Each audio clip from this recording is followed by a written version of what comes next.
پنجابی اداکاره چې نوم یې سدرا نور دی چې په پښتو فلمونو کې ډیر زیات کار کړی دی او هغه اکثر د پښتو فلمونو نه خلک پیژني. د سدرا نور یو داسې فلم را روان دی چې هغه فل په فحاشۍ باندې دی.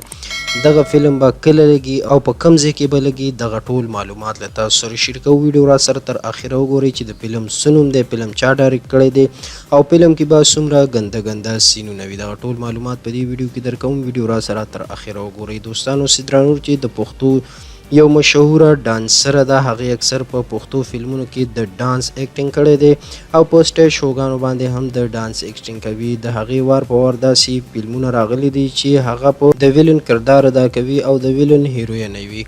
خو اوس د هغې یو داسې فلم اعلان کړی شوی دی چې د هغې نوم لا نه دی سلیکټ شوی، خو هغه یو داسې فلم دی چې هغه به فل فحش فلم وي.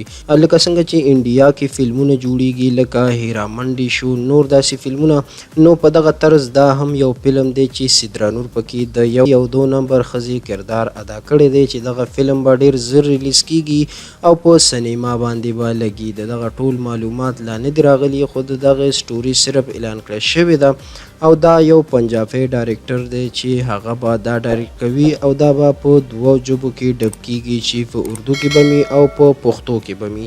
دا فلم به ډېر ژر په سینما باندې ولګي. دې کې به د اردو او پښتو میکس ګانې وي.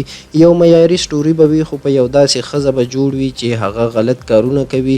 نو په دغه وجه په دغه فلم کې غلط سینونه هم ریکارډ شوي دي چې هر څه کتونکو ته ښکاره کړي او فلم بین ورته ډېر زر راشي، ځکه چې سینماګانې ورځ پر ورځ ډاون ځي. نو داسې فلمونو ته بیا ډایرکټران مخه ورکوي چې د خلکو توجه ځان ته حاصله کړي او داسې فلم جوړ کړي. دغه فلم معلومات چې له تاسو سره مو شریک کړل. د نور داسې معلومات دپاره زموږ چینل یار کلیک ضرور سبسکرایب کړئ.